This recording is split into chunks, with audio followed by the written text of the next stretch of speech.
Muy buenas tardes, queridos amigos.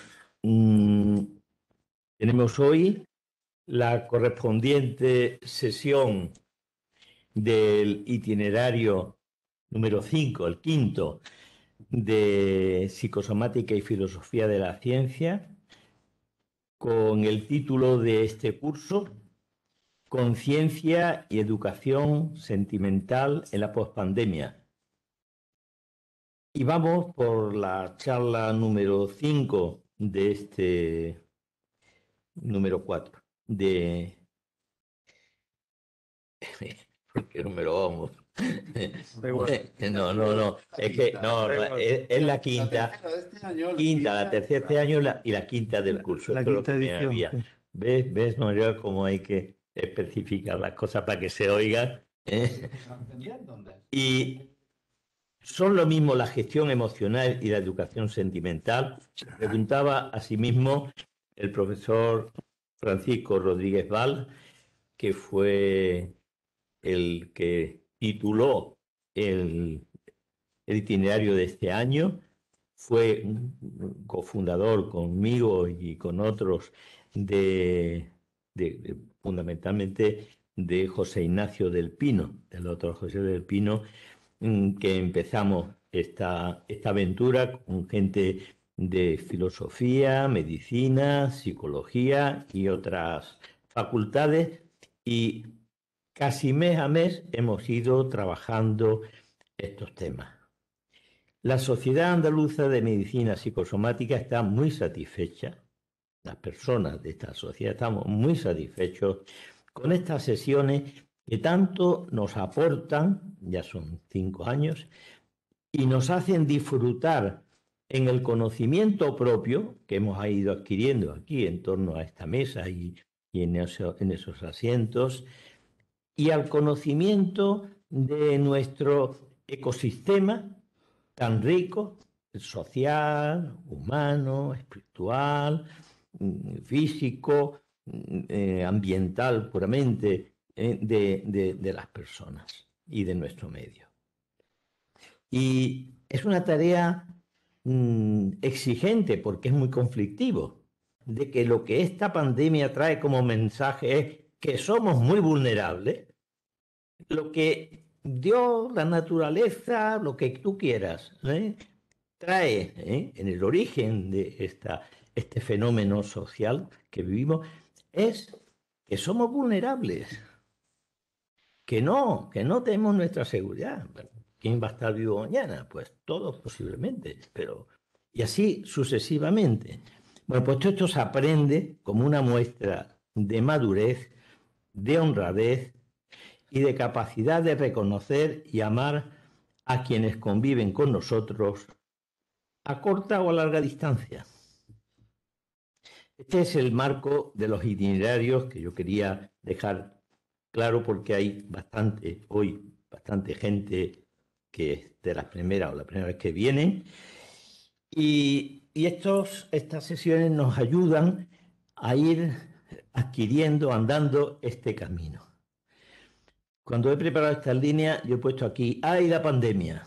Sí, hay la pandemia, lo que da de sí y lo que nos hace despertar y sufrir. La pandemia es como un niño chico, un niño que cae en un matrimonio, que da una guerra impresionante y no deja vivir, y al mismo tiempo es el centro de los cuidados y de las preocupaciones. Bueno, pues sigamos con la tarea y que aprovechemos esta ocasión de amistad, en buena parte virtual, porque hay bastante gente en la retransmisión, y que sepamos dar las gracias al Real Ilustre Colegio de Médicos de Sevilla, a su junta directiva especialmente, que nos facilitan el local, que nos facilitan la retransmisión, que luego nos facilitan en Departamento de Informática, aquí presente, pues el enlace para colgarlo en la página web de la Sociedad Andaluza de Psicosomática, donde están todas las demás sesiones. Y hoy nos alegramos especialmente por el tema. El tema que es muy bueno, el tema saber qué son los sentimientos, qué son las emociones, cómo gestionarlos, etcétera, va a ser un enriquecimiento como si nos tocaran los cupones. Quizás no la lotería, pero los cupones, por lo menos sí. ¿Eh? Y mm, por el presentador internacional, esta mañana se ha levantado en Alemania. ¿Era Berlín o en dónde era? Berlín. En Berlín se ha levantado esta mañana, coge el avión, se ha venido para acá. Él trabaja en Virgen del Rocío, es intensivista en Virgen del Rocío y es uno de los fundadores de los itinerarios y de todo esto de la psicosomática. Así que el pregonero, que es este, el presentador, a mi derecha, Esteban, y los asistentes, que sois otro lujo para nosotros, son 4 lujos que debemos de tener en cuenta, aprovecharlo y seguir con eso adelante. Adelante, Esteban. Bueno, eh, con la venia del señor presidente de la mesa, vamos a ver. Yo sí quiero empezar comentando que el motivo que a mí me trae a esta mesa es presentar al profesor Francisco Rodríguez Val. Me resulta algo así como un poco una especie de boutarde, ¿no? Porque el profesor Rodríguez Val es habitual en este ya quinta edición del itinerario de medicina psicosomática y filosofía de la ciencia, y yo creo que es sobradamente conocido por todos los asistentes habituales a este evento, ¿no? De todas maneras, el tema, cuando se me presentó el capítulo del que iba a hablar y me lo solicitó él, pues me pareció en primer lugar tan interesante que, bueno, me ofrecí con muchísimo gusto. Yo, en esta presentación, y para ir abriendo boca, voy a empezar diciéndole que el profesor Rodríguez Val, Paco Rodríguez Val, me van a permitir que le hable con esta confianza en base a la profunda amistad que ya traigo con él. Se licencia en Filosofía en la Universidad de Sevilla, creo que en el año 85, con premio extraordinario. Y 3 años después, bueno, pues consigue un cum laude tras la defensa de su tesis doctoral. Esto, bueno, pues le trajo en consecuencia la posibilidad de hacer instancias postdoctorales en universidades como Oxford, Glasgow, Viena, Berlín, Múnich. Además, Berlín es una ciudad que creo que sigue visitando por motivos académicos, pero con cierta frecuencia. En fin, y en la actualidad es profesor desde hace ya varios años de la disciplina Antropología Filosófica de la Universidad de Sevilla, y su actividad asistencial pues la conjuga con la investigadora, y no en vano ya creo que lleva la friolera de 13 tesis doctorales dirigidas. En fin, es también profesor visitante en universidades en Colombia, en Perú, en México. Y tiene una obra que he leído con mucho gusto y con mucha atención, de ensayo filosófico ya de una cierta envergadura. Empezó en el año 2001 con la publicación de La mirada en el espejo, que es una antropología de Frankenstein, de Schelling. Siguió con Antropología y Utopía, si mal se me vas corrigiendo, Paco, porque son varios. A continuación, El sujeto emocional. Ya en 2017 creo que publicaste un libro muy importante, Orígenes del hombre. Y en 2020-21 publica en la editorial Sendero, cuyo director, Salvador Anaya, tenemos aquí presente también, el libro Antropología Filosófica, que por cierto escribió, según me ha contado, y además según escribe él, durante el confinamiento de 2020 de la pandemia. Bueno, esto por no aburrirles con la cantidad de artículos en revistas de su especialidad, en revistas académicas, o la cantidad de capítulos de libros, de obras colectivas que tiene escritos, ¿no? Pero yo me interesa destacar que Paco Rodríguez Val es también responsable de un grupo de investigación, se llama Naturaleza y Libertad, de la Universidad de Sevilla, que para mí ha sido toda una sorpresa conocer. Soy actualmente visitante habitual por invitación de ellos. Es un seminario que se dedica o que tiene, digamos, como declaración de principio el acercamiento o el diálogo interdisciplinar entre las humanidades, creo, y la cultura científica. Claro, este seminario, este grupo de investigación, está asistido por un elenco de profesores como son Juan Arana, Chozas, el propio Paco Rodríguez Val, José Domingo, Luis Fernández Navarro, en fin, un grupo de pensadores ante los que yo, lo confieso, me descubro con verdadera admiración. De hecho, y alguna vez se lo he dicho a Paco, me recuerda siempre cuando estoy con ellos aquella frase del monje y filósofo del siglo XII, Bernardo Sartre, creo que se llamaba, que decía: me siento como un enano a hombros de gigante, ¿no? Pues esa es la sensación cuando los escucho y estoy con ellos. Pero además de su trayectoria y del brillante oficio que ha desarrollado, Paco Rodríguez Val además ha fundado una familia. Paco es padre de 3 hijos, actualmente ya adultos jóvenes, con su mujer, con nuestra amiga Concha Diosdado, que también es profesora de filosofía en secundaria y además es experta en Schelling, del que hizo su tesis doctoral y además tiene un libro publicado. En fin, y aparte de toda esta biografía intelectual de Paco, yo tengo que confesaros que guardo una relación de amistad entrañable con él, y además es una relación que, como las auténticas relaciones de amistad, yo creo que se van aquilatando con el tiempo. Y esto me permite comunicarles lo siguiente. Paco es esencialmente un estudioso del hombre, es un estudioso, bueno, él ha escrito en diversos sitios, algo que ha comentado ya el doctor Álvarez.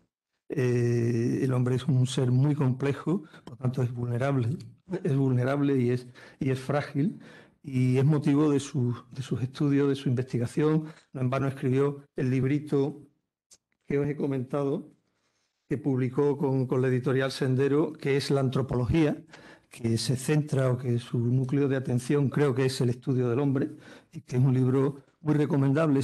Pertenece a la colección Temas Fundamentales de esta editorial Sendero, y que tiene por objeto, pues, hacer llegar los temas que publican al público, a un público culto pero no especialista. Yo creo que es una divulgación, una alta divulgación, así que lo recomiendo vivamente. En la línea intelectual que le vengo diciendo, Paco trae a colación hoy un tema que es el de la educación sentimental. Es un tema muy antiguo, pero es un tema muy olvidado en la sociedad contemporánea, creo yo. Y no por olvidado deja de ser muy importante, creo que es muy interesante. Y estoy seguro que vamos a escuchar una conferencia, una charla muy bien articulada, como ya nos tiene acostumbrados en este foro, pero sobre todo una charla muy decantada y muy contrastada. Es un tema de estudio de Paco. Yo tengo aquí un artículo que ya desde hace 12 o 13 años, que se titula Naturaleza, hábitos y educación de las pasiones. Ya, bueno, pues trata este capítulo de la educación de la... Además, es un artículo amplio con enjundia. En fin, yo, para ponerlos un poco en contacto, traigo a colación otro libro de Paco, Orígenes del hombre, como se lo he dicho. Yo creo, no estoy seguro, aquí hay personas que conocen este aspecto mejor que yo, pero tengo la impresión de que es el libro más influyente de toda su obra. No en vano, el libro motivó un monográfico voluminoso en Naturaleza y Libertad, en donde otro elenco de pensadores de primerísima línea hicieron un análisis crítico de cada uno de sus capítulos y del libro en general. Bien, en este libro me ha llamado la atención porque este libro, justamente Paco, apela a lo que él llama un diálogo político a la hora de plantearse la posibilidad de educar las emociones. Hablan de un diálogo entre las distintas instancias de nuestra propia antropología, ¿no? Yo me parece que el tema es importantísimo, como decía, por un motivo que lo voy a decir de aquí de manera muy, muy sumaria. Somos ciudadanos de una democracia afortunadamente, y creo que la democracia es un sistema cuya viabilidad a medio y a largo plazo requiere necesariamente ciudadanos con un corazón educado. Dicho de otra manera, la ilustración del ciudadano democrático pasa inexorablemente por superar ese emotivismo rampante que vivimos en esta etapa en la actualidad, ¿no? Yo creo que eso solo se hace con la educación del corazón, con la educación sentimental.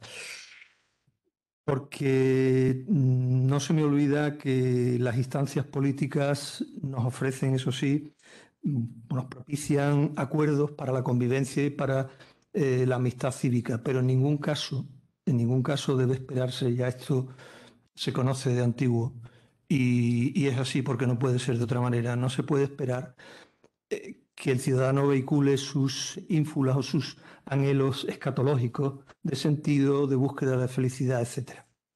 Así que yo, de alguna manera, en esta ocasión rehuyo un poco de esa beatería de recomendarlo a los clásicos y me parece que cuando se tiene una cierta edad, se acumula una cierta experiencia de la vida, a uno le pasa un poco como al Fausto del principio del poema goetheano, ¿no? Que cualquier lectura, aunque sean textos desconocidos, le resulta una especie de relectura, le suena, porque con esa experiencia vital, a partir de ciertas edades, prácticamente se puede decir que el ser humano ha leído el libro de la vida y casi nada de lo humano pues nos resulta una novedad, ¿no?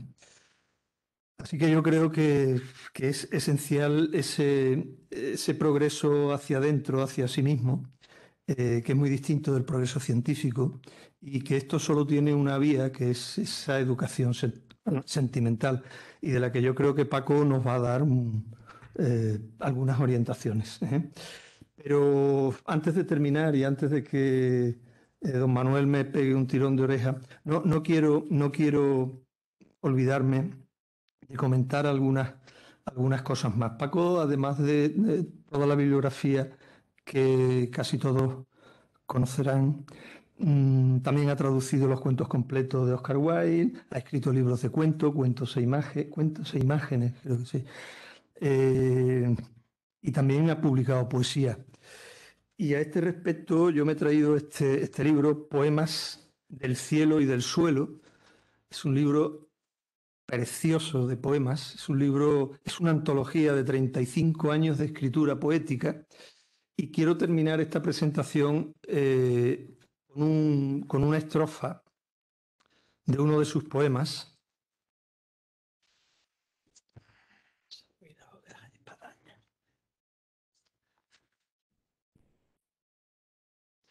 Que se llama En la paz. En la paz, que él escribe en ascendencia, él escribe en la paz. Y dice así. No te extrañe que escriba en ascendencias, con tipos que crecen en carne y en negrura, que quisiera quebrarte esa locura que dices que de la paz venimos, y sus cadencias repetimos sin trocar un ápice sus voces. Quiero escribir en ascendencias porque la paz la hacemos transformando lo de siempre en nuestras vidas. No se hace sola, a sí misma no se hace. Hay que empeñarse en hacerla. Nada más, que disfruten de la disertación y... Pues encantado, vamos a dejarnos de aplausos para que todo vaya para ti. No.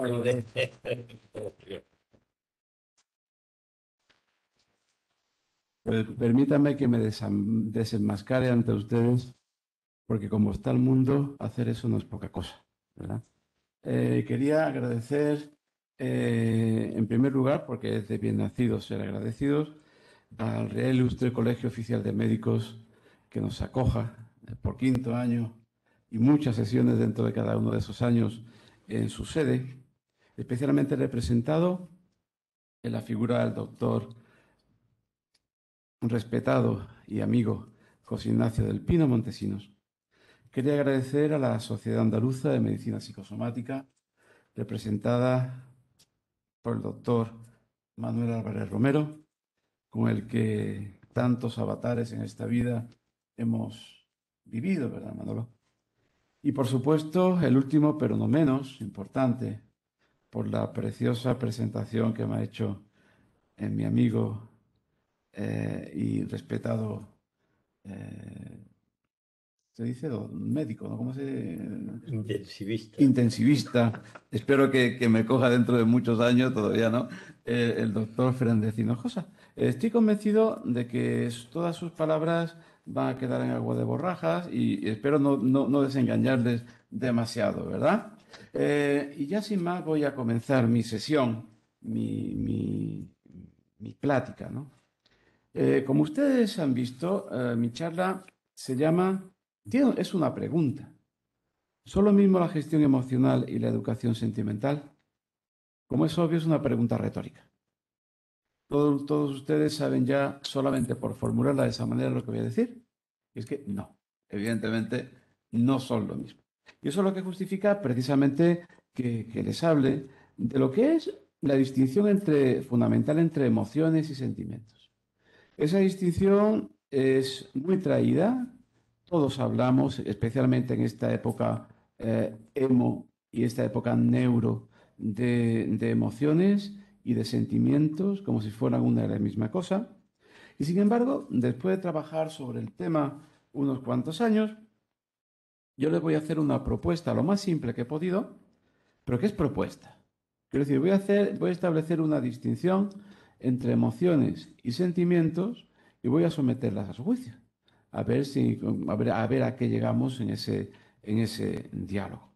Y voy a hacerlo fundamentalmente en 4 puntos que no se los voy a señalar a leer sus epígrafes, pero son 4 bloques conceptuales lo que voy a desarrollar en mi charla. El primero es el concepto de emociones. ¿Qué es una emoción y qué tiene que ver con la inteligencia emocional?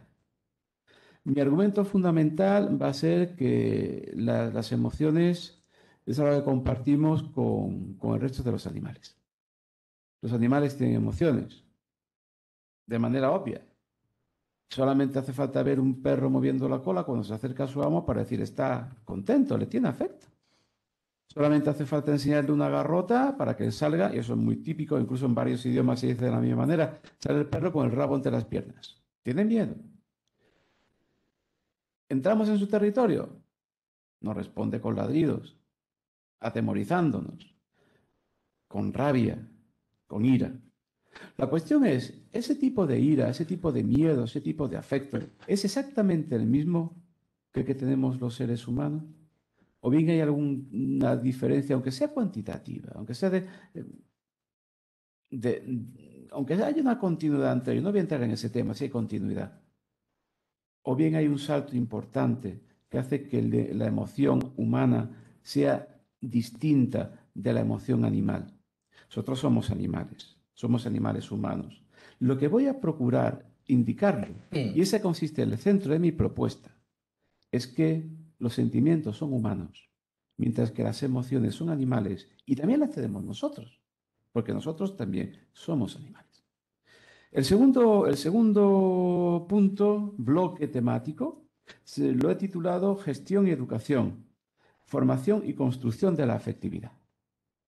Porque los sentimientos se construyen, así como las emociones, digamos, es un mecanismo, parecido en terminología técnica, un mecanismo de funcionamiento homeostático de relación del animal con su medio ambiente, los sentimientos, sin embargo, dependen en gran manera de la cultura.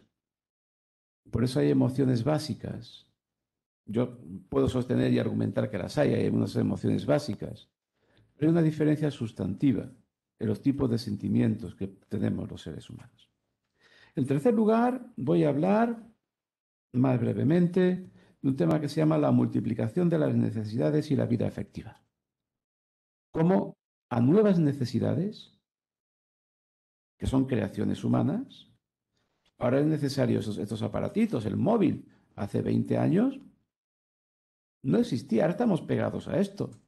Hace 20 años no sabíamos ni siquiera que iban a existir, o 30, que iban a existir estos aparatos, ¿verdad? Y sin embargo, hay una dependencia afectiva, sentimental de estas tecnologías. Incluso puede crear adicción. La tecnología, la cultura, crea sentimientos diferentes y que antes no existían. Voy a argumentarlo también en ese punto. Y un cuarto punto que he titulado Tecnoemociones o Tecnosentimientos, en este caso, la ampliación de la naturaleza humana.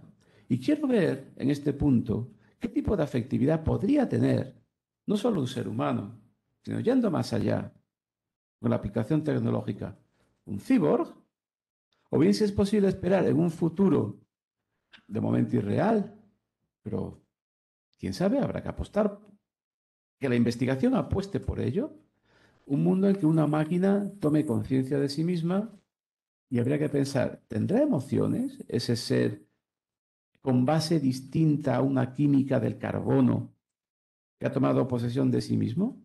¿O bien no podrán tener emociones propiamente hablando o sentimientos propiamente hablando, aunque análogamente se le pueda considerar que algo semejante tener? Y después acabaré con una conclusión que recoja mis propuestas y las argumente de manera muy sintética.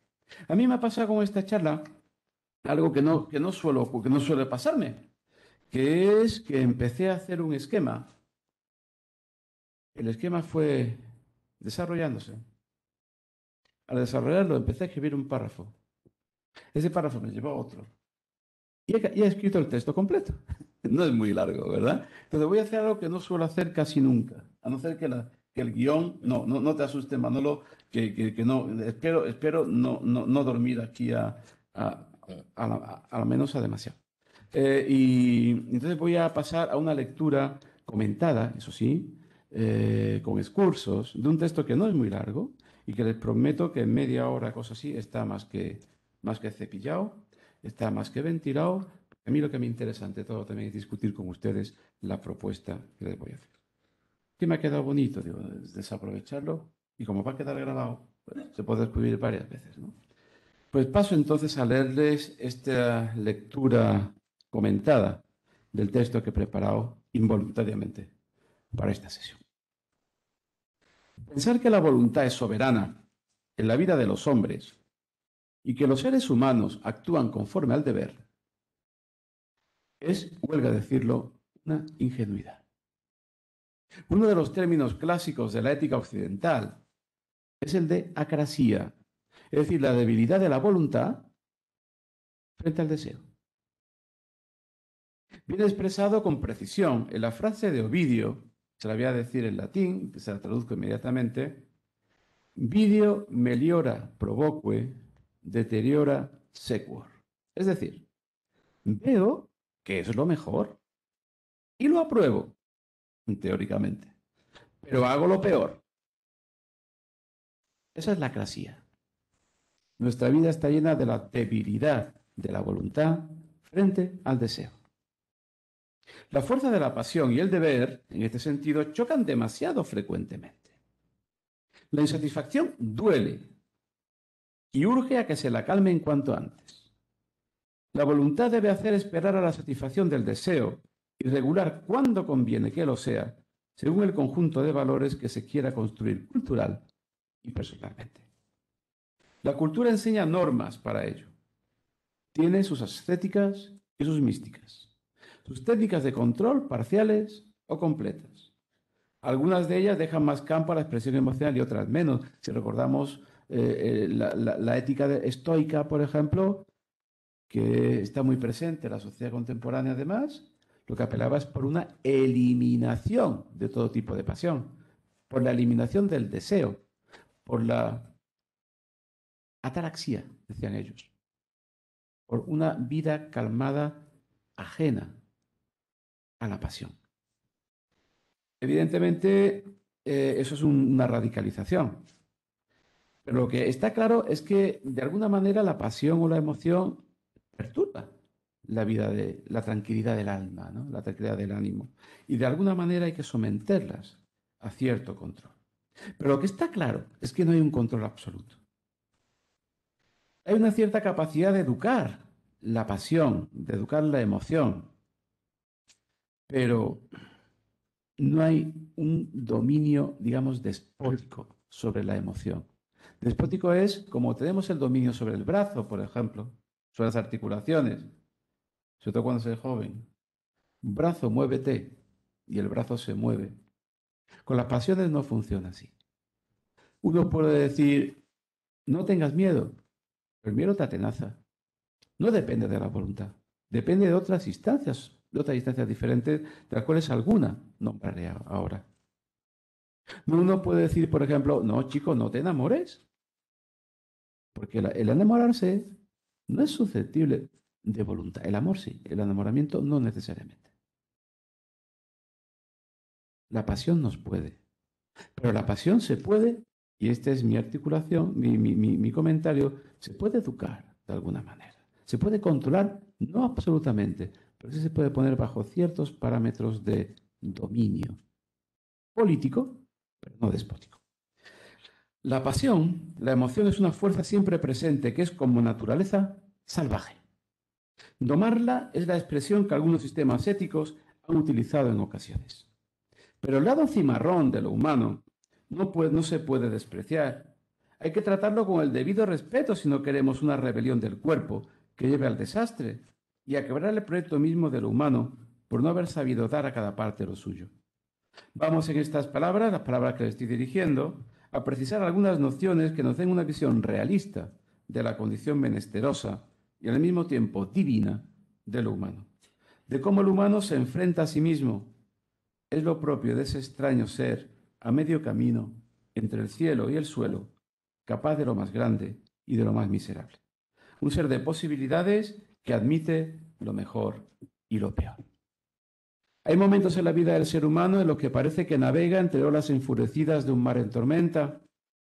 Esos tiempos pueden prolongarse, en ocasiones demasiado, como para causar daño en la quilla de la nave, incluso en su timón y gobernanza. El ir y venir de las pasiones es constante conforme aparecen necesidades en el ser humano. De ahí que deba el ser humano convertirse en ser activo frente a la pasión, intervenir de alguna manera, no completa ni absoluta, con acción. Tiene como el personaje homérico que atarse fuerte al palo de su nave para no ser arrastrado por el canto de las sirenas. Es tarea del ser humano decidirse por un proyecto de sí mismo que desarrollar. No puede escapar de esa responsabilidad y debe asumirla por acción o omisión. Siempre habrá impulsos, deseos que satisfacer, valores que construir. Saber vivir como humano obedece a la diplomacia de saber dar. Vale, de acuerdo. De saber dar a cada parte lo suyo. Ya que no podemos prescindir de los impulsos emocionales, porque son parte de nuestra naturaleza y de la naturaleza animal, la compartimos al menos con los mamíferos y yo creo que había que precisar con el resto de los seres de los animales, ¿no? Ya que no puedo prescindir de los impulsos emocionales, hay que darles su campo y respetar su terreno. Pero su vaivén debe ser de alguna forma ordenado y es ahí donde aparece la tarea de la voluntad. Es su misión, difícil como todo lo encomendado a la prudencia, dar a cada instancia lo suyo irrenunciable y guiando, procurar el beneficio del todo. Ese es un tipo de gestión en el que la figura de la voluntad aparece como árbitro. Es un primer modelo que debemos considerar ahora. Un árbitro de fútbol, un árbitro, toma decisiones conforme a reglas. Sabe lo que quiere y debe ordenar el juego conforme a lo que está dispuesto por las normas. Debe dejar continuar una acción y prohibir otras. Y eso se consigue dejando seguir el impulso o vetándolo. Y como buen árbitro, aprende de sus errores y mejora con la experiencia que le proporciona el tiempo de juego. Aparece entonces como el agente de tráfico, que da paso o para un impulso, que lo dirige en una dirección y otra. Y esa es una buena analogía para entender el tipo de relación que da lugar a lo que se ha llamado inteligencia emocional. Y es dos palabras muy interesantes. ¿Por qué? Porque las emociones, y esto es una propuesta que les hago, son siempre inteligentes. No vienen sin motivo. No son irracionales. En los animales no reflexivos son una garantía de éxito proporcionada por la sabiduría de muchos siglos de evolución. Tener inteligencia emocional es saber cuándo expresar o cohibir las emociones que se sienten. Tiene que ver con la prudencia en relación con el entorno en el que se vive. Sentir ira, por ejemplo, es una emoción adecuada en ciertas ocasiones, pero manifestarla expresamente queda muy mal, habla ahora en el entorno humano, tanto en Occidente como en Oriente, ya que en uno debe primar una pacífica racionalidad y en otro una serenidad profunda. Por supuesto, la manifestación violenta de la ira en esas civilizaciones no solo está mal vista, está castigada socialmente de varias formas. Y entonces, ¿cuál sería la función social de la ira? Por ejemplo, en una sociedad, digamos, muy regulada éticamente, muy regulada moralmente, pues sería, supuestamente, encauzar la fuerza que proporciona la ira, coge fuerte, en la construcción de la igualdad y de la justicia. No en la destrucción de lo que hiere, según tiene como finalidad primaria, sino la construcción de estructuras que impidan la degradación de lo humano. Los términos inteligencia emocional proceden de la psicología experimental, concretamente de las investigaciones que en la segunda mitad del siglo XX realizaron Mayer y Salovey y que fueron popularizadas por el periodista y divulgador científico Daniel Goleman, que publica su libro Emotional Intelligence en el año 1995, que se tradujo muy pronto al español. En el año 1996 estaba ya publicado en la editorial Kairos. El fondo de la cuestión es que las emociones en la vida humana deben ayudar a vivir, tal y como lo procuran en la vida animal, no convertirse en un estorbo que dificulte la existencia humana.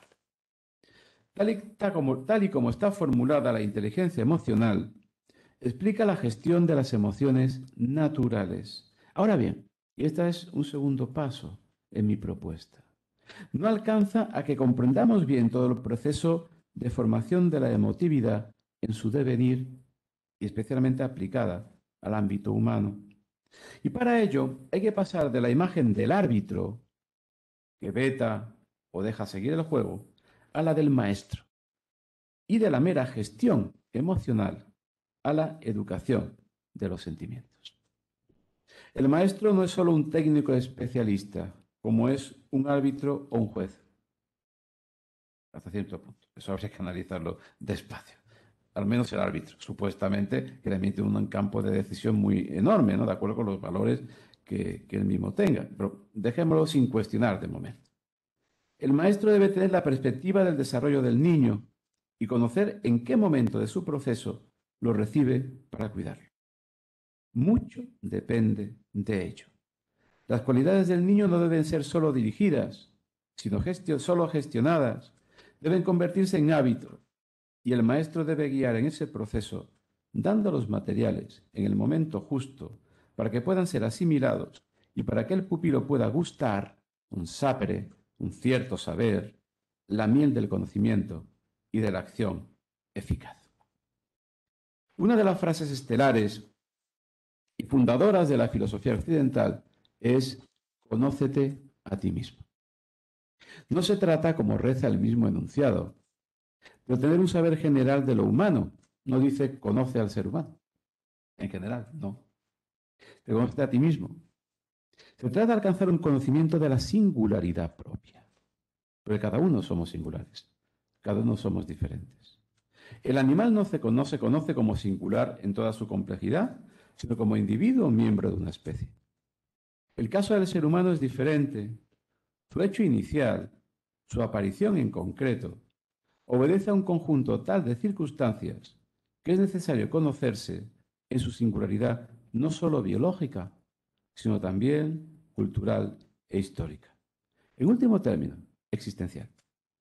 El conjunto de sus circunstancias hace de cada individuo una peculiar entidad única, discernible de cualquier otra. No le basta con conocer en general qué es lo humano. También necesita ese conocimiento universal, por supuesto, pero lo requiere para llegar a través de él a su condición de humano concreto, con un sentido único del que él mismo es responsable. Cada ser humano debe darse su sentido particular. Esa característica le otorga una especial cualidad. El ser humano se forma los valores de su cultura, pero es propio de cada uno de nosotros. El momento de la separación en el que el individuo toma distancia de la especie, de todos los demás, para darse cuenta de que se enfrenta con el reto de ganarse su orden en el universo, su lugar en el cosmos. Ese momento es único e implica una soledad descomunal que puede engendrar angustia. El reto de la libertad de ganarse a sí mismo sin la seguridad de conseguirlo. Algunos filósofos han visto que ese momento es solitario e incluso hablan que sus filosofías son una especie de solipsismo existencial. El yo, el sujeto, el ser humano particular, que debe dar su sentido solo y frente a cualquier circunstancia para jugarse o ganarse, para jugarse la existencia, para ganarse o perder su propia vida, el sentido de su vida. Y es verdad que es necesario como momento de la toma de conciencia de sí mismo, momento inexcusable. Pero el individuo también está llamado a ganar todo lo humano con su acción, a salvarlo y de alguna forma a redimirlo. El humano comprende que el momento de la soledad es solo un instante, que ha sido preparado además por el cuidado de lo colectivo, que ha hecho posible que se llegue a ese momento, y que el que ha sido cuidado debe tornar a ser cuidador de lo humano, en un gesto de justicia y agradecimiento. Se une así lo singular con lo colectivo, manteniéndose los dos como ganancia, sin agostarse el uno en el otro. Esto es curioso, quería llamar la atención. Si podemos, ese momento de soledad, de tomar distancia frente a lo colectivo, está propiciado por lo colectivo mismo. Si no tuviéramos gente que nos cuidara, y mucho, ¿cómo íbamos a disponer de un ocio necesario para tener el tiempo de reflexión suficiente para dar un sentido profundo a nuestra existencia? Precisamente porque otros cuidan de los niños pueden dedicarse a estudiar, pueden dedicarse a aprender y sobre todo deben dedicarse a jugar. Aprender jugando. Hoy se llama en pedagogía eso gamificación. Le da un sentido mucho más peculiar, pero es interesante tenerlo en cuenta, ¿no? Las estructuras afectivas son comunes a la especie. La especificidad de cada cultura establece singularidades en la formación de los sentimientos y sobre todo en sus formas de expresión. En cada humano se abre un mundo ilimitado de matices. Ciertamente hay estructuras fijas de la afectividad. Son las que caracterizan la satisfacción de los deseos y los impulsos que hacen lograr lo que resulta dificultoso para sobrevivir. La afectividad común con lo animal necesita de un proceso de transformación para el que se requiere toda la vida del sujeto humano. Por ejemplo, pongo algún ejemplo en particular. El control de la ira y de la rabia no solo debe ser racionalizado, es decir, serenarse frente a un impulso de rabia. Debe también ser reconducida a su energía. Por eso es importante. ¿Qué hacemos con la energía de la ira? ¿Nos la quedamos dentro y nos quema? ¿O qué hacemos con ella? Pues bien, mi propuesta es que esa reconducción de la energía debe estar dirigida en la construcción de proyectos que solucionen aspectos que las despiertan, esa ira y esa rabia, como son la injusticia, el sufrimiento del inocente, el despilfarro de algunos en medio de la necesidad de otros, etc. Esa rabia no solo no se desperdicia, sino que se emplea en solucionar problemas que personal y socialmente claman al cielo. Por eso se ha indicado e incluso insistido en que la afectividad humana no solo es adaptativa, esto es básico, la afectividad animal es adaptativa. Quiere sobre todo sobrevivir ella y la especie. El grupo, más bien que la especie. Pero el ser humano va más allá de la supervivencia. Puede querer morir un ser humano por un valor. Eso no se da en lo animal. Obedece la afectividad humana a un proceso de formación en el que la idea, el sentido y el proyecto dirigen la formación del mundo afectivo. La educación sentimental, introduzco aquí esta nueva palabra ahora, muy antigua, como decía el doctor Fernández Hinojosa, pero que ahora adquiere un matiz sustantivo. Es, por tanto, educación en valores de la integridad del sujeto, también de su afectividad en cuanto formada y dirigida al sentido, mediante el que el sujeto la integra y de esa forma la constituye en una novedad no reconocible en el mundo animal. Cabe decir que la afectividad no solo se gestiona, sino que se educa conforme a valores, que se pueden crear hábitos con los que se forma una afectividad adecuada al entorno social y cultural. Pero incluso la formación de la afectividad queda corta para el proyecto que el humano puede hacer de él. Puede decirse que la posibilidad humana abre nuevos campos a la sensibilidad afectiva. Que hay ámbitos en los que además de formarse, está por construir un mundo nuevo de afectos que tienen que ver con la belleza, con la justicia e incluso más con el don de sí en el cuidado de los otros. Volcar el poder de creación en forma de cooperación para el crecimiento de los demás. Voy a hacer un pequeño análisis, voy ya por el punto tercero, he pasado ya la mitad de mi disertación, para que vean cómo esto se construye en el ámbito de los sentimientos, ¿vale? Y voy a apelar al concepto de tradición, en primer lugar, y cómo uno se separa de la tradición. La tradición es el conjunto de bienes materiales y culturales, es una entrega, traditio, trado, entregar, que la historia lega a una generación. Cada generación es heredera de los logros y también de los fracasos de sus antepasados. Normalmente la nueva generación no comienza de cero, sí suelen empezar de cero los animales. Se la somete a aprendizaje para que pueda aprovechar el legado que recibe. Su tradición y su cultura, puede decirse así, la nuestra, es acumulativa. Las nuevas generaciones toman el relevo de las anteriores, donde las anteriores la dejaron. Y aquí voy a poner una serie de ejemplos. La forma en que lo hacen y cómo influye la afectividad es lo que tenemos que considerar en este punto. No empezar de cero, que es lo que hacemos los humanos cuando nacemos sin quererlo, sin saberlo, incluso sin desearlo, en una cultura, en un pueblo, aprendiendo una lengua que nos da un sentido fuerte de la realidad. Quiere decir aprender de manera inconsciente en los primeros años de la infancia buena parte de aquello que se recibe, las normas, las costumbres, los gustos, los olores, los sabores, etc. El sujeto se acostumbra a ciertos esquemas de conducta y los interioriza como si fueran algo natural, como si fueran algo obvio y espontáneo, algo inmediatamente dado, cuando realmente es un fruto del trabajo y del esfuerzo de muchos. Porque no se conoce otra cosa. No hay perspectiva para señalar que hay diferentes valores, diferentes costumbres, diferentes... Eso hay que aprenderlo con el paso del tiempo. Vivir acríticamente en una cultura es lo normal, hasta que se produce la separación de conciencia y costumbre. Yo soy diferente de lo que viven mis padres, de lo que vive mi cultura, de lo que vive mi sociedad. La tradición otorga para las nuevas generaciones múltiples técnicas y costumbres que se toman como naturales e inmediatas. Se aprenden como naturales y como inmediatas, aun siendo productos de la cultura. Y cada nuevo elemento genera una nueva necesidad humana.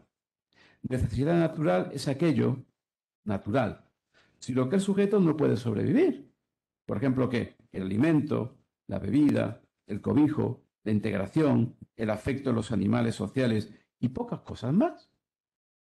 La pregunta que me surge, aterrizando en nuestro mundo de hoy, es, ¿y qué es aquello que los seres humanos de las nuevas generaciones necesitan para vivir? Es un contraste que quiero establecer. Y para responderla estamos en una situación privilegiada, puesto que la rapidez del crecimiento tecnológico ha hecho evidente en los últimos años una brecha entre generaciones diferentes, pero que son coetáneas, vivimos juntas, pero tenemos puntos de vista muy diferentes. Lo que mi generación, y ya me voy a poner los años, la de los años 60 del siglo XX, necesitaba es muy distinto de lo que necesitan aquellas de la segunda decena del XXI. La separación con la naturaleza se ha agigantado notablemente, aunque por la crisis ecológica hoy se sea más consciente de que el desarrollo tiene que ser sostenible. Mi generación, y eso hay que hacer gala de las canas o de las calvicies, asistió y protagonizó la revolución digital. Hicimos Internet y todas las tecnologías de la información. Para nosotros era un logro y una novedad que teníamos que crear e interiorizar culturalmente de forma consciente. Para los jóvenes de las generaciones actuales, son algo a lo que están acostumbrados. Son algo obvio, puesto que ya existían cuando nacieron y se han educado desde pequeños en su uso. Lo que es posibilidad, esta va a ser el resumen conceptual de lo que estoy diciendo, lo que es posibilidad se convierte en necesidad, porque lo mismo va a ocurrir con los sentimientos. Las sociedades contemporáneas han asimilado Internet y que todos estemos conectados a ella a todas horas. Ya no se puede vivir de otra forma. Somos ciudadanos, a no ser siendo un outsider, o sea, siendo apartarse conscientemente de todo eso, siendo un friki de alguna manera, ¿no? Somos ciudadanos digitales, querámoslo o no. Lo que antes no era ni siquiera imaginable es ahora connatural. Ese es el sino del humano. Lo posible se torna necesario. Es la costumbre, y aquí viene mi análisis, la que convierte lo posible, la posibilidad, en necesidad. Y eso tiene sus consecuencias en la configuración de la afectividad. Así como la cultura dispara el número de las necesidades, lo que se siente como necesidad hace que se configuren respuestas para satisfacerlas.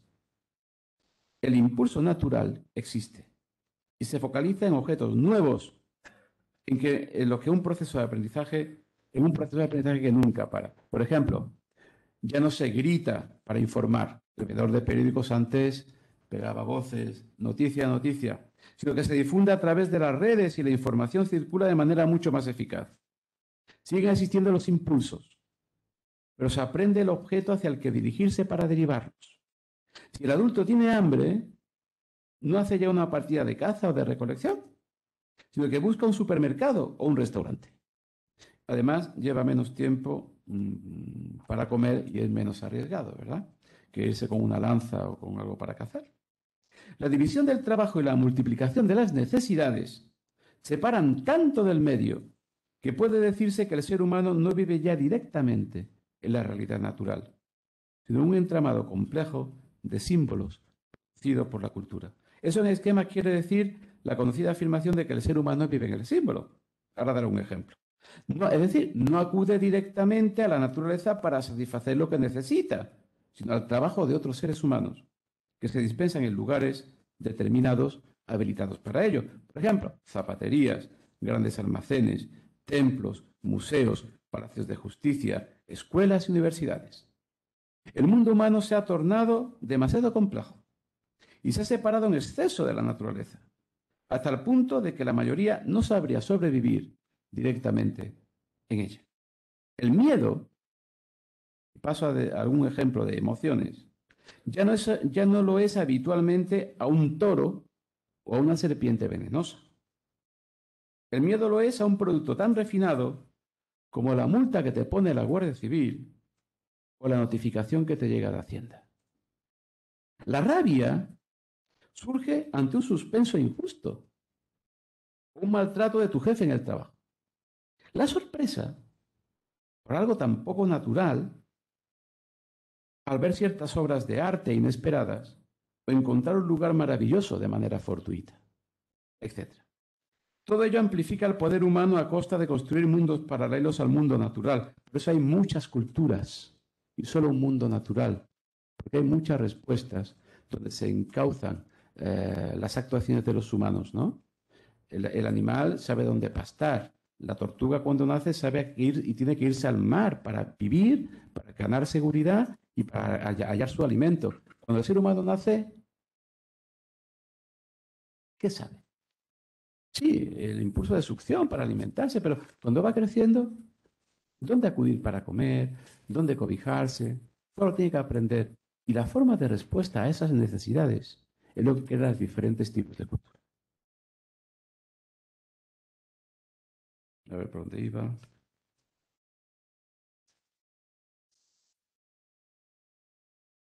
Ya está. Sí. Hay que señalar que por mediación del comercio internacional y por la transmisión de la información, llega un momento en que la diversidad de las culturas de los mundos humanos empiezan a conectar. Y como hemos visto desde el siglo XX, a homogeneizarse y a globalizarse. Los adolescentes visten igual, tienen los mismos gustos, hablan la misma lengua. Los adultos, que siempre nos metemos con los adolescentes, viven para el trabajo, están permanentemente localizados a través de sus móviles, desean más altos niveles de vida, etc. Se ha conseguido mucho a través de la técnica y a través de la cada vez mayor separación de la naturaleza. Y también se ha perdido mucho. La nostalgia de haber perdido el contacto con la tierra clama al cielo a la vista de haber descuidado su trato y su cuidado. Recuperarla sin volver al primitivismo es un reto que se ha abierto desde finales del siglo XX y que ha llevado a movimientos sociales, políticos e incluso éticos que van ganando cada vez con más fuerza, aunque solo sea porque el tiempo del planeta se está agotando. El sentimiento de que la tecnología ha proporcionado bienestar, pero que nos ha privado de muchas cosas importantes, existe. Ese sentimiento se convierte en ira en muchos, en otros en pacifismo hippie, en otros en forma de espiritualidad New Age y en general en la búsqueda de nuevos valores, algunos ligados a Oriente, que hagan que se retorne a una paz de espíritu, que la rapidez del crecimiento técnico constante ha asesinado cruelmente. La posibilidad humana ha llegado al punto de engendrar las patologías de la competencia y del activismo. El ser humano requiere ahora serenidad para asumir nuevos retos. Necesita temperar el paso. Son emociones, ir más despacio, lo que llevará también a una nueva transformación de la vida afectiva. La técnica desde sus mismos inicios, quedan poco tiempo para que acabe. No le... Despacio, bueno. Mientras más rápido vaya, antes acabo, Manolo? Sí. La técnica desde sus mismos inicios y por su propia condición y definición aumenta las posibilidades humanas. La herramienta da poder y control. Ayuda a hacer y conseguir más con menos esfuerzo. El tiempo sobrante puede dedicarlo el ser humano a otras tareas que le puedan satisfacer más.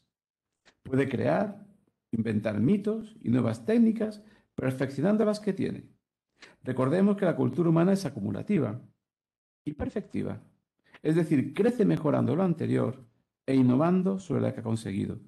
Es tarea del ocio humano invertir en su negocio. En el camino hacia el desarrollo de sus capacidades, está en manos del ser humano dotarse de artilugios. Y fíjense ustedes cómo esto se ha desarrollado. Está en el imaginario colectivo, en muchas películas, series de ciencia ficción, implantarse chips que mejoren la memoria, implantarse chips que mejoren las capacidades físicas. Bueno, hacemos implantes cocleares, ponemos marcapasos, operamos, tenemos gafas, lentes, hacemos prótesis de rodilla, de articulaciones, con materiales tan poco biológicos como el titanio y el cobalto. Sobre esa idea, sobre esos ejemplos, pensemos. Sentir nuevas necesidades, nuevas sensaciones.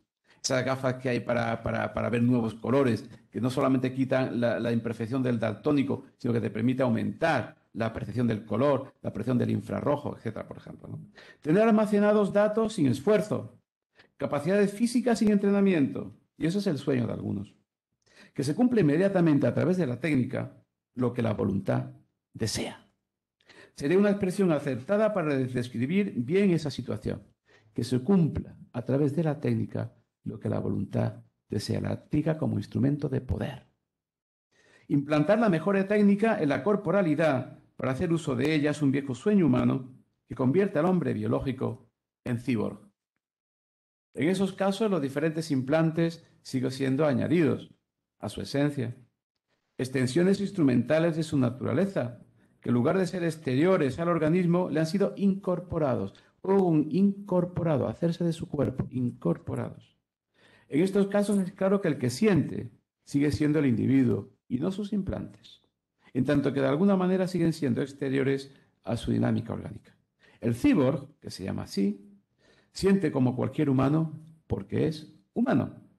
Pero imaginemos un paso más allá y pensemos en el futuro mundo dominado por las máquinas que nos muestran algunos relatos de ficción cada vez más interiorizados en nuestro imaginario colectivo. Las máquinas no tienen emociones, porque la emoción es algo propio de los organismos biológicos animales. Están programadas desde fuera para cumplir misiones concretas. No asumen responsabilidades porque obedecen a su diseño y a las normas de conducta que otros le han impuesto, que otros han programado. Lo que sí pueden hacer, mediando el esfuerzo de los programadores e ingenieros, es simular emociones, actuar como si las tuvieran para interactuar mejor con los humanos. Y es porque esos efectos prácticos es mucho más agradable para el trato humano un aparato que parece empático que otro que no lo es. Imagínense ustedes nuestro ordenador, cuando en lugar de apagarse, cuando se va a actualizar sin decirnos nada, nos avise, oye, Esteban, dentro de 5 minutitos me voy a apagar. Guarda el trabajo, por favor. Porque cuando por la mañana nos despertamos, de buena o de mala uva, al encender el ordenador nos diga, hola, buenos días, Paco, ¿cómo has dormido? Eso ayuda a trabajar, ¿verdad? Pues por ahí va la ingeniería informática a la hora de diseños de ordenadores empáticos. Pero no sienten emociones, es como si, con que la simulen es suficiente. Es mucho más agradable para el trato humano un aparato que parece empático que otro que no lo es. Los programadores diseñan para que las máquinas tengan conductas similares a las emotivas. El imaginario colectivo va más allá de las máquinas de hoy y piensa en otras que adquieran independencia de criterio y autonomía moral. Es decir, que alcancen el estatus de personas robóticas, que conozca las formas de vida que existen tienen su base en la química del carbono. Como sujetos interesados, sabemos qué significa sentir una emoción en nosotros, en ese tipo de entidades, pero no podemos saber qué sentirían personas con bases orgánicas diferentes. Decir que algún día construiremos aparatos que actúen como nosotros, que piensen como nosotros y que sientan como nosotros, es afirmar que nuestros ingenieros futuros tendrán muy poca imaginación. ¿Para qué harán falta seres como nosotros si ya con nosotros nos bastamos? Bromas aparte, las máquinas ya hacen mejor que nosotros una enorme lista de actividades y harán muchas más cosas por su mayor capacidad de procesamiento de información y de precisión fina de movimientos. Llegará el momento en que tomen posesión de sí mismas. Si lo hacen, tenemos que dialogar con ellas y esperemos que entonces guarden algún mecanismo similar a la compasión para tratar con nosotros, porque si no lo tienen, nos será difícil sobrevivir. Y concluyo. En este acto he argumentado que el ser humano educa su afectividad y su vida sentimental más que gestiona emociones. Gestionar emociones, por eso, porque todo me he centrado en el ser humano. Gestionar emociones guarda un fondo de adaptación al medio ambiente que es demasiado limitado cuando tratamos de lo humano. El ser humano no solo se adapta a su medio, crea todo un mundo de realidades materiales nuevas y de significados simbólicos originales. Por ese motivo, porque no es únicamente adaptativo, sino activamente creador de novedades, hablamos de él como de una singularidad en el universo. Como singularidad que se aposee, que se autoposee y decide su destino según sus circunstancias y limitaciones, debe ser tomado su fin en sí mismo y como tal debe evitarse el juego de experimentar con su vida. Si el dominio técnico implicase la producción sin riesgos de una persona y se garantizase su acogida sin trabas en el entorno social, me atrevería a decir que se la está considerando como fin, ya que no diferiría su generación de las circunstancias habituales en las que suele aparecer la persona humana. Claro que el humano sería uno de los nuestros y tendría como derecho adquirido el privilegio de la hospitalidad por parte de la sociedad en la que nace. Pero ¿y los nuevos seres? Esas máquinas que tomarían posesión de sí mismas, esas nuevas personas esas personas robóticas, ¿a qué mundo pertenecerían? ¿Podrían formar un grupo aparte que conviviera pacíficamente con los humanos? Son demasiados los riesgos de desajuste moral, a los que se suman las dificultades técnicas, para comprometer gran parte de la investigación en asuntos que todavía no sabemos ni de lejos cómo gestionar. La investigación no va de momento prioritariamente dirigida a esos fines, aunque de vez en cuando surjan en la prensa noticias que así lo hacen ver. La ingeniería genética debe ampliar sus conocimientos y técnicas y estar preparada para lo mejor de sí. Entraña riesgos de compincharse con formas oscuras de entender la política y la economía. Pero ya concluyo, ¿de verdad? Pero el ser humano, por su condición, es capaz de lo mejor y de lo peor. Debemos esperar lo mejor de su prudencia, pero debemos estar preparados para cualquier cosa y estar dispuestos a solucionar los entuertos, los que algunos acaben metiendo a la comunidad humana. No por otra cosa, sino por la felicidad de las entidades que puedan producirse y quizás de las que puedan encontrar su lugar junto a nosotros. Muchas gracias.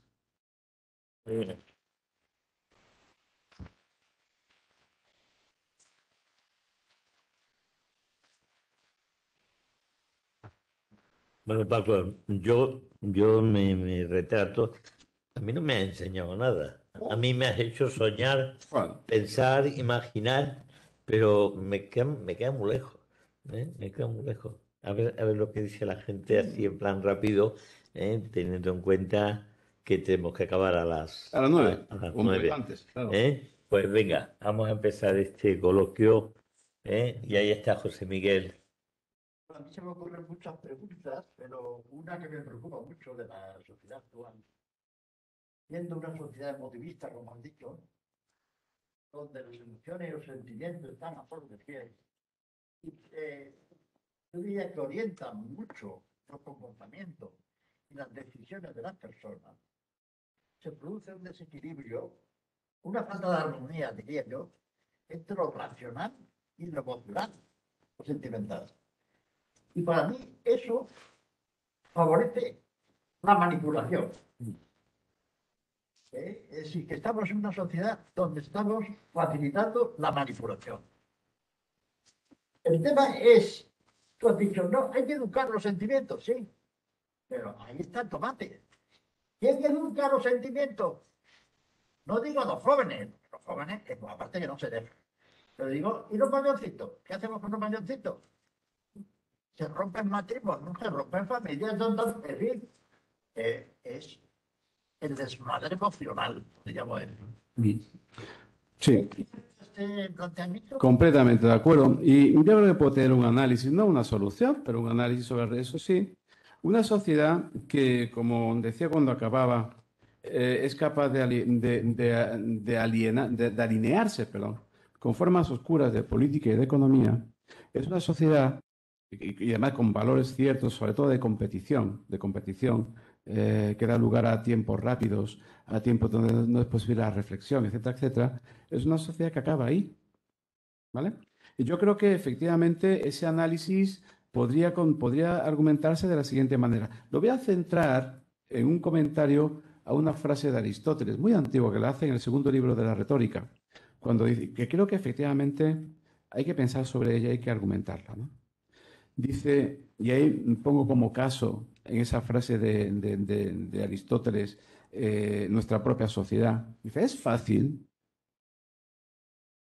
tener ira.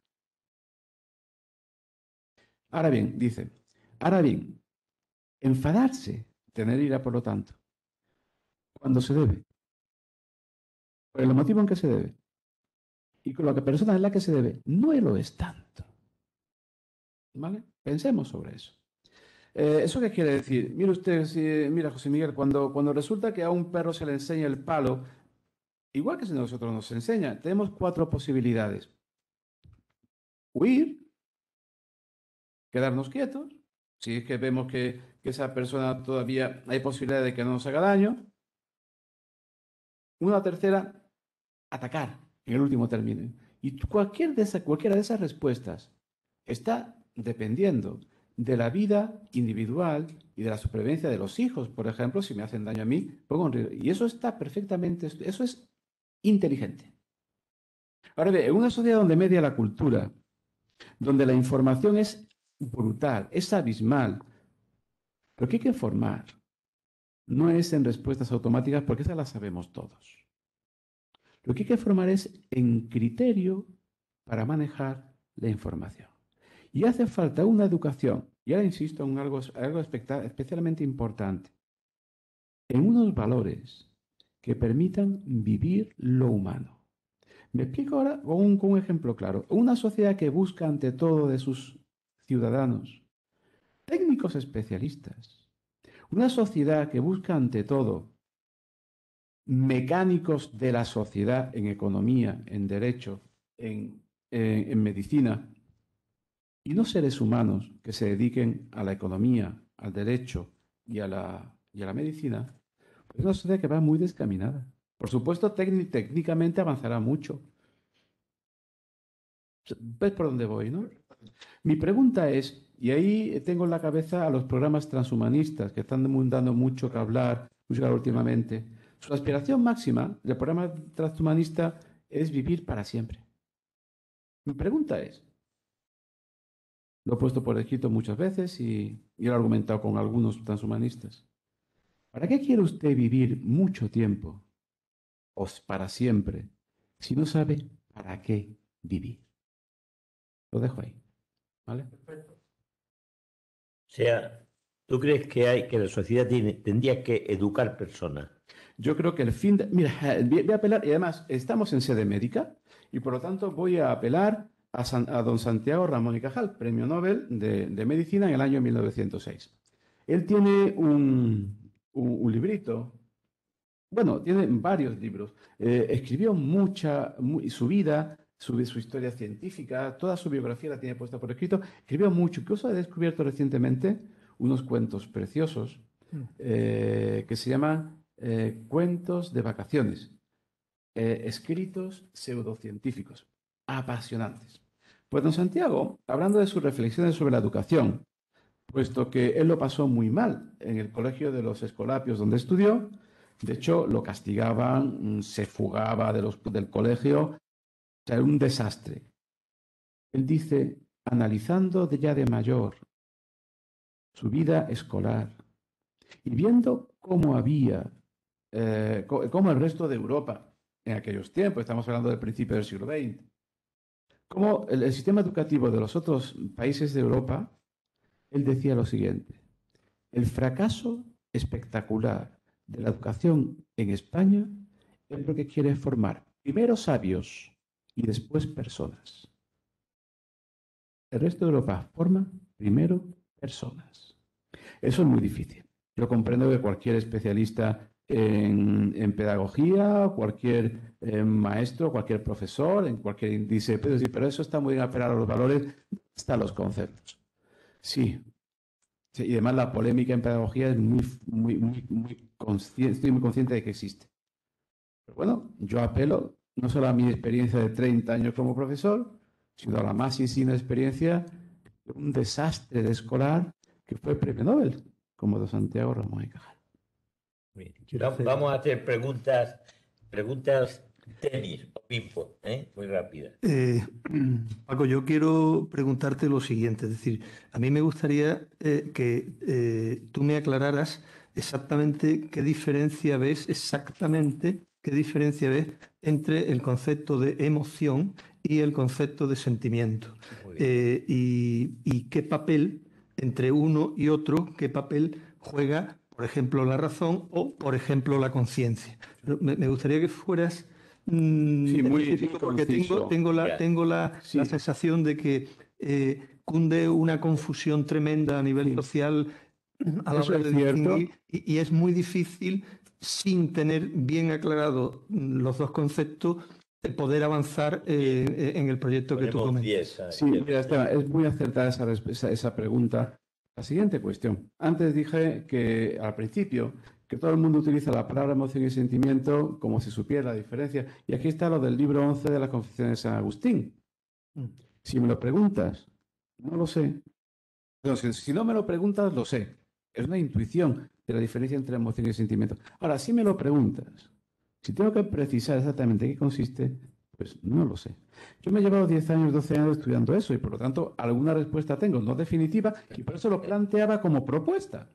Mi planteamiento después de estudiar a neurocientíficos, de estudiar la base fisiológica de la emoción, etcétera, etcétera, es que la emoción es un mecanismo que se puede ajustar a términos de homeostasis. Es decir, es una respuesta involuntaria, orgánica, corporal, a un estímulo del medio ambiente con la finalidad evolutiva de la supervivencia individual y de la supervivencia de la descendencia. ¿Vale? Es decir, eso se ajusta a mecanismos estrictamente darwinistas. ¿El sentimiento no? El sentimiento sobre la base de la emoción, porque somos cuerpo, somos animales, media la cultura. Y la cultura, te lo voy a decir, así como, además eso creo que es una imagen que se puede quedar grabada, así como la emoción es un pensar rápido. Si me quemo, quito la mano. Si veo un toro viniendo hacia mí, huyo. El sentimiento depende, es un pensar despacio. Por lo tanto, entra la conciencia ahí, la autoconciencia, un pararse, que no tengo respuestas biológicas adecuadas para satisfacer, para responder a ese estímulo del medio ambiente. No sé si me explico, Esteban. Sí. Habría mucho que precisar al respecto. Y por media la cultura. Media la cultura. Es decir, respuestas que no son inmediatamente biológicas, que son aprendidas por otros y a las que yo tengo que dar respuesta. Yo creo que en lo que he dicho queda muy claro lo de la emoción, queda menos claro el sentimiento. Pero el sentimiento es un pensar lento, con carácter orgánico, porque vienen por mediación de la cultura y por lo tanto es construido. La emoción es universal, en los animales y en el hombre. El sentimiento depende en alguna medida, en gran medida, pero no en toda, depende de ¿qué iba a decir? Depende de los valores culturales, de las construcciones que uno haga a través de la cultura. Venga, una o dos preguntitas rápidas, que ya nos han abierto la puerta. Luis. Yo he hecho una bella disertación profunda y al mismo tiempo clara. Más sincera felicitación, pero voy a ponerme en un compromiso.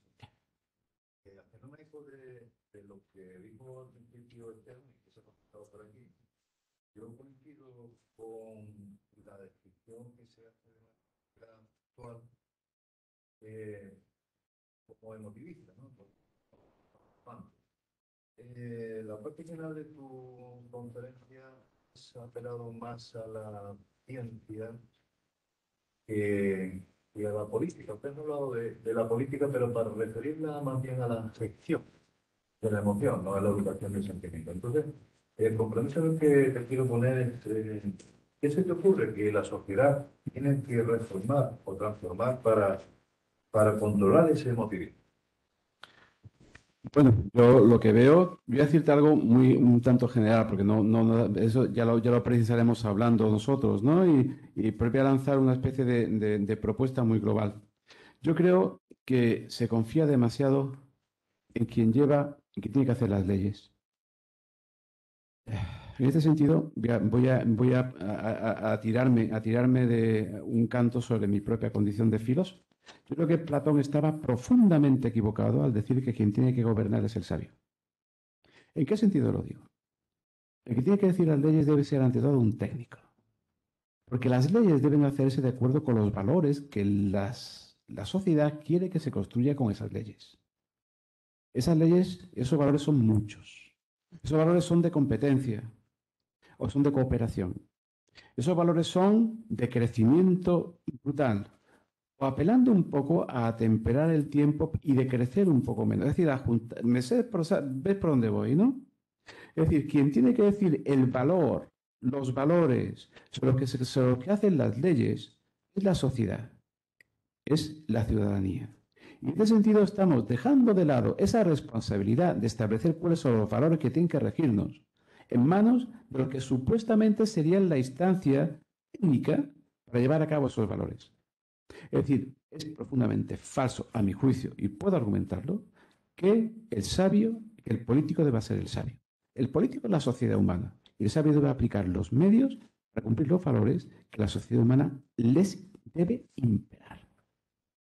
Muy bien, pues terminamos ya por razón de la hora y os emplazamos en el día 21 de abril, perdón, sí, 21 de abril, donde José Domingo Vilaplana, aquí presente, hablará de conciencia y emoción en la creación literaria.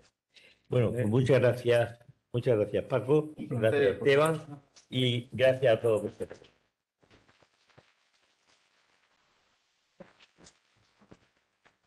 Bueno, queridos.